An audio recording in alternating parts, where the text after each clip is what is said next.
having clear principles and values and using your gifts and having an explorer's mind, all 3 of those bullet points can be applied to everything. Because if you are not clear on your values, you will end up just kind of feeling a little lost and doing things that you're like, oh, I regret doing it like that. Like, you're not that everything is perfect when you use your values, but you at least have like a guidepost to go, what the hell am I supposed to do right now? Well, I don't really know, but I know that I want to be transparent and I want to be honest and I want to be communicative. Okay, well then let's just communicate what we don't know and what we're going to do to try to figure it out. So I think that that's really helpful in relationships and life. Welcome to the Be It Till You See It podcast, where we talk about taking messy action, knowing that perfect is boring. I'm Leslie Logan, Pilates instructor and fitness business coach. I've trained thousands of people around the world, and the number one thing I see stopping people from achieving anything is self-doubt. My friends, action brings clarity, and it's the antidote to fear. Each week, my guests will bring bold, executable, intrinsic, and targeted steps that you can use to put yourself first and be it till you see it. It's a practice, not a perfect. Let's get started. Welcome back to the Be It Till You See It interview recap, where my co-host in life, Brad, and I are going to dig into the fierce convo I had with Adrian Koehler in our last episode. If you haven't yet listened to that one, you should pause this now and listen to that one. Actually, don't let me tell you what to do. You can tell you what to do, but I'm going to tell you right now after this recap, you're like, wait, hold on. Hug a cactus? Hug that fucking cactus. What? I'm going to have to go listen to the real thing. And you should, because Adrian's amazing. And Brad was on the interview as well. So, surprise. Anyways, before we get into Adrian's amazingness, today is September 14th in real time. And that means it's National Eat a Hoagie Day. That's right, y'all Philadelphians. Eat that hoagie. So this is when you can tell that Brad took over the show notes. So eat a hoagie. And if you're gluten and dairy free, good luck. You know how, okay, so side note, when first time I had a Philly cheesesteak, we went into one of the famous restaurants, not the ones that fight, but like, I don't know, you can tell people which one we went to. We went to Jim's. And I told them I'm gluten and dairy free. And the guy looked at me. He still took the bread. He took one of those, like the thin wax. Yeah, it's not wax paper. It's not wax. It was just like a paper. It's like sandwich paper. Yeah. And he put that on the top of the buns. And then he still put my food, my whole sandwich, everything that went inside, on that parchment paper. Right. And then he put that on my sandwich, put all my stuff on there, and then handed me the sandwich, including the bun I said I did not want. And also it's not a cheesesteak because it had no cheese. It was just the guy just looked meat. at me like, what are you doing? Anyways, go eat a hoagie, y'all, wherever you are. Okay, and this week, Brad and I are really like dead in the middle of agency mini number 9. Holy cow. It is our small business coaching program. It's for any fitness instructor, and it really does help you get clarity. And then we love getting you clarity. And then in agency, we get you into implementation, which is where we rock. So at any rate, that's happening. It's too late to sign up. Don't ask. But you can sign up for agency. It is almost over. But you can actually still go to profitablepilates.com/mini to get on the wait list for the next one. But you don't also need to wait 6 months. You can, just like I interrupted Leslie saying, you can just jump right into our coaching group. It's okay. You can finish that sentence. That's fine. Then in a couple weeks, we actually are leaving for Cambodia. Woo! Yes! So I cannot wait. I'm gonna be really honest. Unless you like love to like live on the wild side, probably get on the wait list for that one instead of coming on this one because it's pretty much full anyways. But we are so excited, and this time we're actually bringing my sister-in-law, our project manager, and her husband with us because we have such a full crew.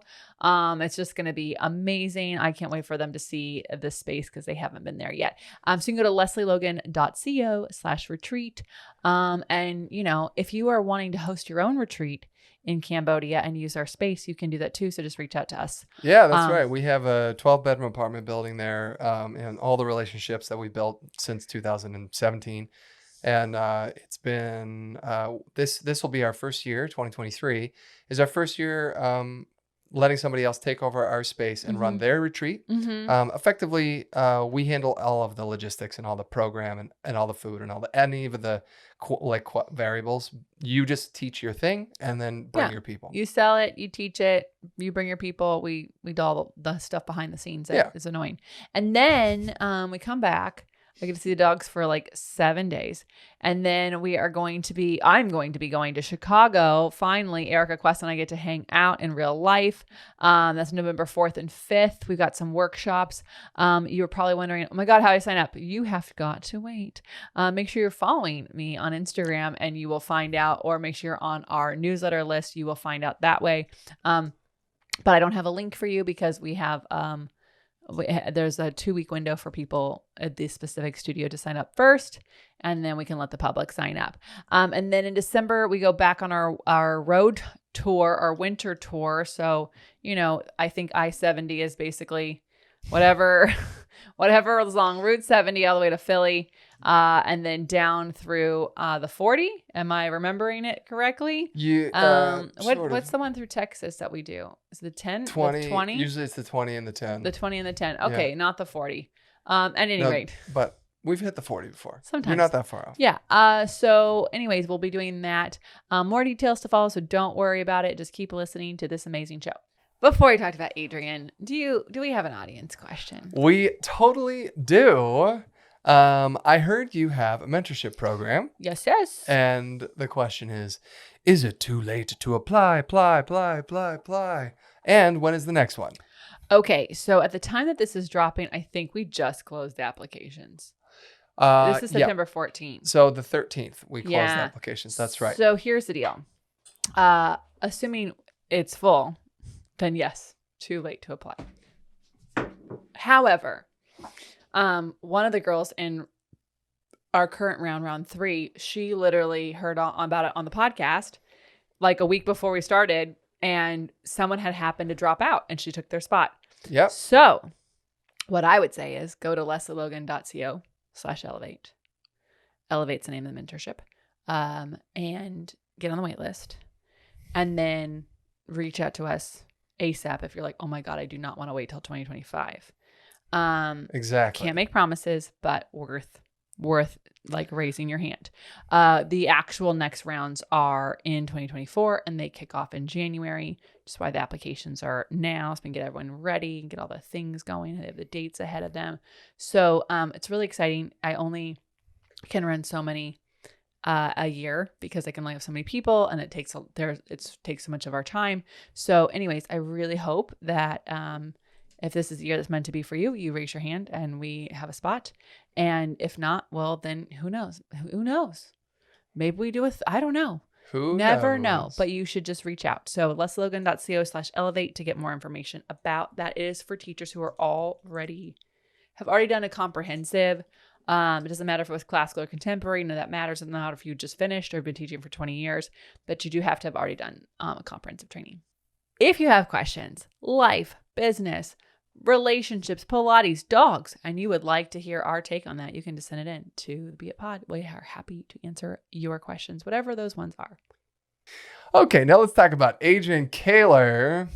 Adrian Koehler is a leadership engagement expert and senior partner at the executive coaching firm Take New Ground. He specializes in helping leaders recognize their potential bottlenecks and empowers them to take transformative actions in their professional journeys. Mm-hmm. And he's my former executive coach. I know. You guys worked together for a while, and it was really great for you. Like a year and a half, more than that. I don't even know. It was amazing, actually. It was super, super helpful for me. I have nothing but love for him. He will push you to step up. Yeah. In a good way. Mm-hmm. And he did that a lot for me. And, I still think a lot about our conversations and, the things that I was struggling with are still applicable today, some of them, and others I've been able to move through, or maybe some situations that come back, and I reflect back often on our conversations. And one that makes us laugh is hugging a cactus. But you'll have to go back and listen a litup bit more about what that means in the previous episode. Yeah. Can I talk about what I loved? Do it. Okay. So, because one of the reasons that you ended up working with Adrian is because I am not a founder who is like, I have to be the CEO. I thought I did, let me get to his point. He actually said, founders usually don't want to be CEOs, but think they should. And so they like get stuck and they get trapped in their mind and they do things. It doesn't work out so well. Anyways, I thought I'd be the CEO because I thought like if you found it, then you're the president or whatever. I don't know. Cause clearly like there's presidents of like Mattel. They didn't found it. Like, so, but in my mind and everyone treated me like I was a CEO, but then you stepped in, Brad, and then you became the CEO. And then we got you, Adrian, to like, because you had C-level exec, like you were an ops manager and things like that in big corporations. But like being a CEO takes a whole different leadership role. You have to think of things in a whole different way so things don't get stuck. So I love that. Yeah, I was a COO. Yes. Yeah, but I had never been responsible for the sales and marketing in addition to the operations. I was only the one side. Mm-hmm. So I was doing like finance and ops. And this was my first time. There's two really interesting transitions with that. And one was basically letting go of the thing that I know I'm good at and giving it to somebody else. Yeah. That was like hard for me to do because when I get stressed, what do? I go do things I'm good at. So I go back to my safe zone where I felt like I could kick ass and take names over there. But ultimately, that's not actually helping the company. And it was really, that was the transition that you're making when you're stepping into that role. Yeah. And anyway, Adrian has like worked with people who have teams of 10,000 people. Yeah. And we had a team of like 10. I think we did at the time. Yeah. So. And then another thing that I loved, I just love the freedom of that. So any of you who are like, oh my God, like once this company I'm building grows, like I don't know that I can be the CEO. You don't have to be, or you can, you just have to get out of everyone's way and really think of yourself as a unique contribution and not like I'm the essential worker, because like that's where you get in people's way and you start doing their job and they're like, I don't know why I'm here. Well, that's exactly what I was doing too, is basically when you are building a company, because you know your strengths, you do those tasks, right? And so you end up being in a critical role in the company. And you don't necessarily plot it that way where you're like, ha ha ha, everybody needs me. But ultimately, that's what ends up happening more often than not for founders, like smaller companies who are beginning to grow, is they're like, well, I built literally every aspect of this stuff, so everyone needs to come to me to get their questions answered. And, ultimately, what that leads to is the gear is slowing down, because when you're one person, you can only do so many things, right? But it makes you feel needed. It makes you feel like you're doing something, right? And it's a trap. Yeah. And so that essentially, like founders have this habit of setting things up so that they are essential in the flow of things, instead of empowering their team to eventually take over the process altogether. Right. And, that was that, and that's still something that I have to deal with too. But with, Adrian, that's where the challenging part of Adrian comes into play, is that he can go, hey man, third party perspective. I know you're a web developer and you love building websites, but you're spending 10 hours building a website instead of, handling these fires over here that need to be put out. Yeah. By the way, yeah. Did you know that? Well, and that leads me to my other point that I liked that he brought up. He said, whatever is going on in my life, I either created it or I allow it. And like we as human beings, we can be resentment machines and we complain about what's not working. But whatever you're complaining about, you either allowed it to happen or you created it. And like, this is so true for everything, not even just work. Like, for example, I was going to like totally complain this afternoon because the landscaper came. And I thought I couldn't see the landscaper come because he was 2 hours late. And so I was working out with my teacher and I didn't lock the door because I was like, oh, well, is the landscaper coming today? I don't even know. Like, haven't seen him on the whole block on anyone else's house. So I started doing my session, and then we didn't get the door locked, and the dogs got to go greet the landscapers today. And they were fending them off with the air blower. Yeah, they were just like running around, like barking. I mean, they're fine. They're not dangerous dogs, but they don't like people in their backyard.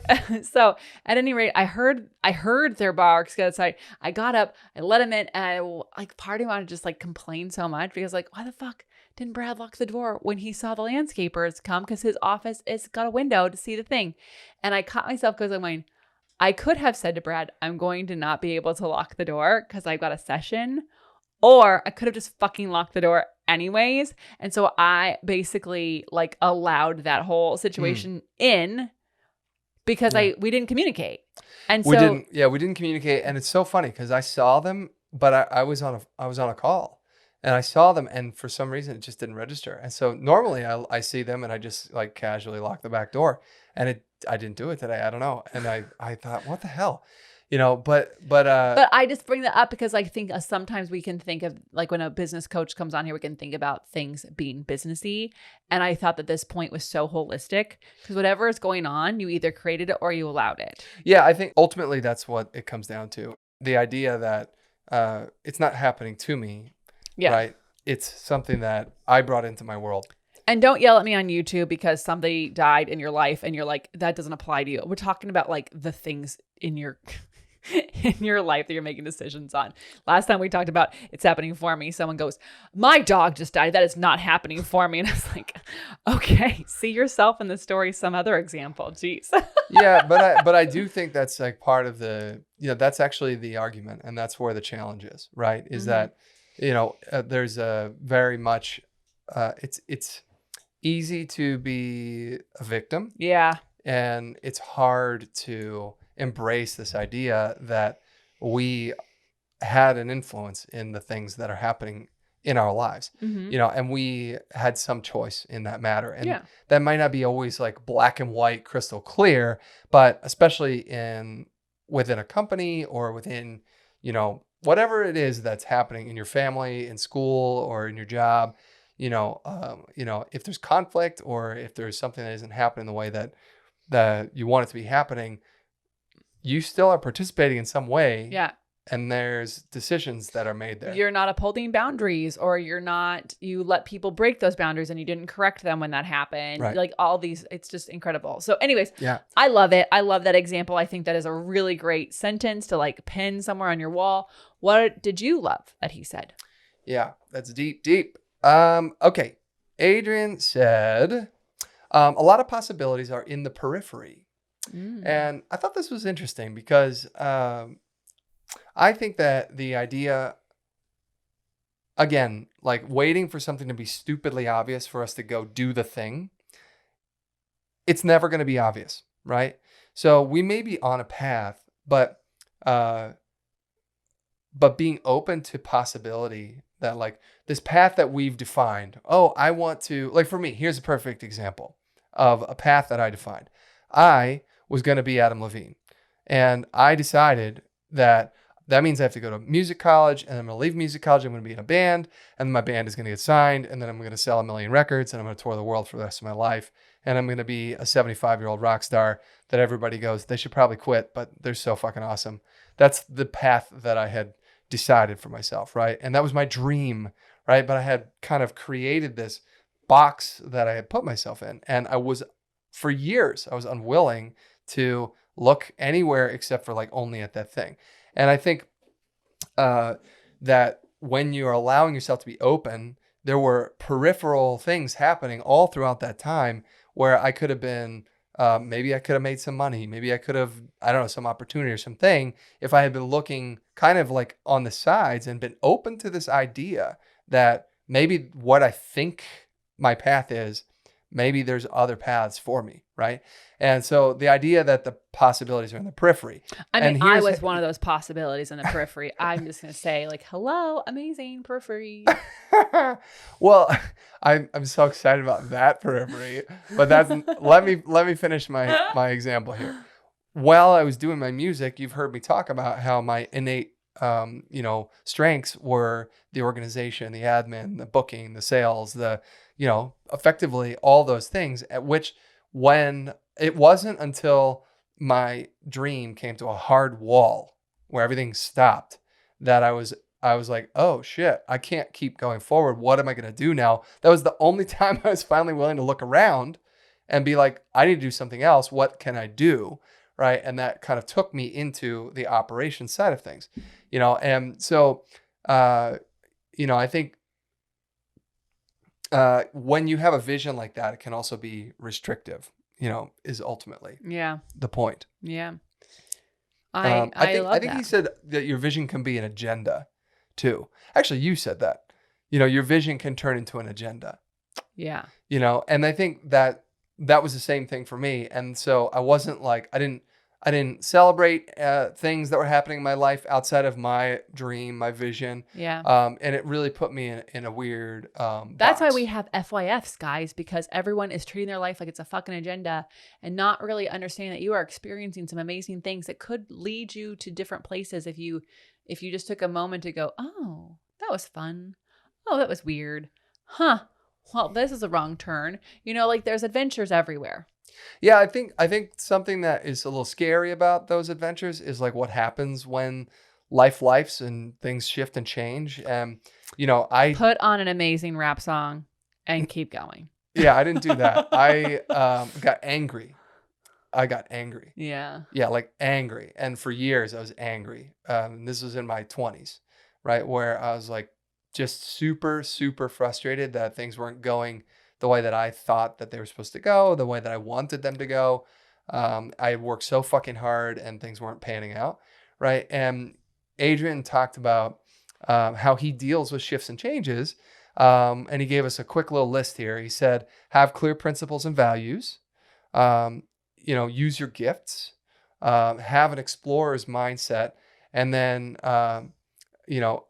all throughout this, he was specifically talking about being a leader. So he was talking about keeping him, his interests and his team's interests at heart throughout these shifts and changes and stuff. But, I think it's really interesting, if when you have clear principles and values, that's kind of a hard thing what the hell does that even mean? Like, do you know your values? Like, I think your values, you kind of, depends on the situation that you're in, but when you have an opinion and you are willing to stand by, the decisions that you've made, that will help you in times of tumultuous, unknown. Well, also, like, I think no matter if you are a business person or not, the having clear principles and values and using your gifts and having an explorer's mind, all three of those bullet points can be applied to everything.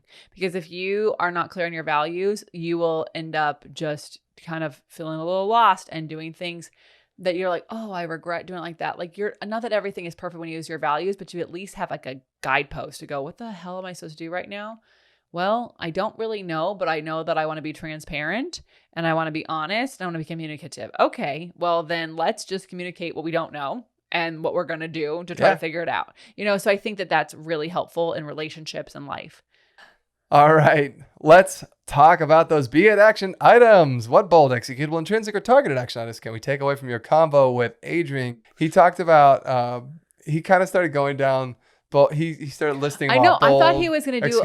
I thought he was really going to do all of them, and I was like, "Whoa!" Well, we kind of got sidetracked. So you only have to do the one. Yeah, just one. Well, I think we got bold and executable, but be bold. And he said, actually, this is one of our core values of their company is bold, being bold. And he said to ask yourself, do I want to live with this, whatever this might be, or is there some kind of new future that I want to create? Right? He said, we're so busy and we have a lot going on. So we need to take the time to slow down and reflect on the resentments that we have been carrying. And I'll tell you, when I started coaching with him, like, this was really interesting. He dug and dug and dug and dug, and then began to challenge me with things that I was effectively allowing to happen, in my life, in my work life, in my relationships, and all those kinds of things. I love when he was in your life. Yeah. No, me too. It was great. Yeah. It felt like he would like help highlight the things that I was hoping you would feel, but I didn't want to tell you. I didn't want to be that wife. I was like, maybe Adrian will figure that out. So he emphasized the importance of self-reflection, clarity in addressing personal and professional goals and issues. And by doing so, he said that leaders can gain a clear understanding of their current situation, which all of that prompts critical questions of whether or not they want to continue to embrace those issues or figure out a way to create a new path, right? And like, whatever that might be, in whatever challenge that you're going through right now, is there a different way? And, what can you do? How can you do it? You always have options, right? Yeah. What about you? What about you? Well, I really, my big takeaway is it's a quote by Kierkegaard. People find a level of despair that's tolerable and call that happiness. Oh, why do we do that?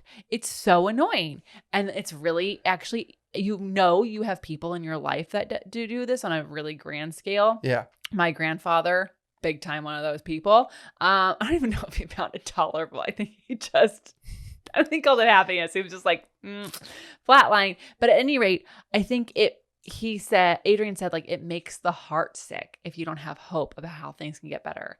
And the truth is, it's like, Carrie Ford mentioned like a mountain with no peak. And I think for the overachievers in the room, you have to find the balance of like making sure you find a summit to like celebrate on, but we should always be finding something else that could just challenge us a little bit more, take us to another level, a new thing while celebrating and understanding, because otherwise you just go, well, this shitty life I'm living in, this pigsty, this is as good as it gets. I'm going to call that happiness. Like, remember when you watch the movie As Good As It Gets and you're like, this is really depressing. I was like, yeah, now you mention it. But like, I just really enjoy that he brought that up as a big action item, because we can get stuck in our own place and go, well, this is good. I guess this is good. I'll just do this. So he said the solution for a hard driving type A is with the get shit done and perfectionist people is that you actually do a no one can handle but me. So he advised to stop being the icon and get out of your persona and be who you are. Get peers around you, get a coach around you, that you can take messy action with, and have people around you can talk with, because those people are going to help you celebrate. Those people are going to like reflect and be a mirror about where you're going to getting stuck in places, and also like help you want a little bit more, so you don't like just go, well, I'll just live in this pigsty. Yesterday when we were recording this, I had a call with a girlfriend with she's a peer. She has a business I love. She'll be on the podcast soon. Her name's Jessica. And I was just like, yeah, I'm just having some low energy today. I was able to do some big vision thinking. And that was actually really fun. And she goes, oh, what was in your vision?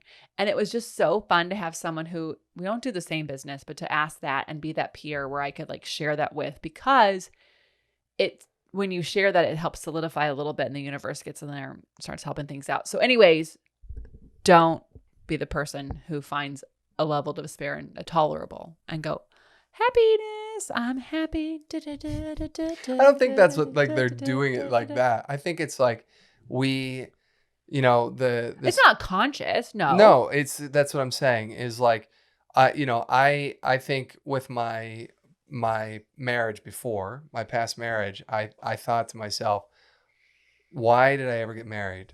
And that occurred like 2 years in. And then the next thought was, well, I divorce isn't an option, so I guess this is what it's going to be. And I guess I've signed up for this for the rest of my life, right? And that was really depressing, but I was like, okay, I guess that's what I got to do now, right? Yeah. And that sucks. That sucks. And it also was not fun, and it was actually really emotionally challenging. I feel like had you had peers around you that you could have trusted to share that information with, I do feel like you might have come to an idea that you could have also been out of it sooner, but you were kind of alone in that relationship and not really, it wasn't. I mean, I was also like pretty set in my ways. I was very convinced that like I should not ever get a divorce, period. And it wasn't until my ex was like, you don't have a choice here. This is happening. That things really. But that's like that going back to Adrian's point, have someone close to you or a coach, aka a therapist would have been good there. Having another person which you could share what was going on that wasn't the person you're married to. Yeah. Well, it was, I mean, I had a bunch of friends, but I would shut them down if that idea ever came to surface. I was like, nah, I don't do that. I'm not going to do that. There's a way for us to fix it. I was very determined. But I think that that's exactly the problem, is that I was so convinced that my way was the correct way, was the way, right? That I was unwilling to even listen to my friends who were trying to look out for me. And it wasn't until, everything exploded in my face that I was forced to do it. And then that really challenged me and made me go, am I right though? Like, was that the right way? But it took like a catastrophic event for that to happen. I hope that's not you. I hope that doesn't happen for you. It doesn't need to be that way, but it requires self-inflection. And it's really hard for people who, quote unquote, know what they know. Yeah, I know. It's a struggle. We all know those people, and sometimes we are those people. So, yeah. Totally. So anyways, I just go back and listen to Adrian's episode a couple times. Maybe it's one you save. It's definitely going to be one you're going to share. Really enjoy this man. We definitely have to hang out with him again soon. Here they go to Hawaii. So we should probably... all the things, the episodes coming out after all the programs he talked about, but he does those programs a couple times a year. Yeah. I mean, if let's get his 2024 dates. Yeah, looking for more. Yeah. We'll put the links in the show notes. So. Yeah. I'm Lesley Logan. And I'm Brad Crowell. Thank you so much for being here. Thank you for being one of our amazing listeners. Like, this podcast keeps growing. I just checked the stats on this podcast. Woo! And you guys are listener scores higher. We're still in the top 2% of all podcasts in the whole world. I just want you to know, I would like to end the year in the top 1.5%. So I need your help. I need you to share this podcast. I need you to tell people, listen to FYFs or listen to recaps, or maybe you like the interviews more. Whatever of the episodes you love the most, just tell them to listen to those. They'll find their own path, but just know that you are part of this incredible success. We're going to hit 300 episodes quite soon.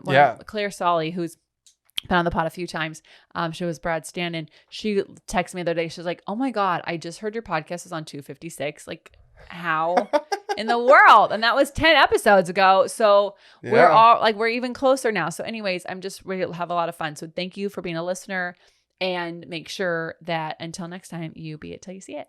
Bye for now. That's all I got for this episode of the Be It Till You See It podcast.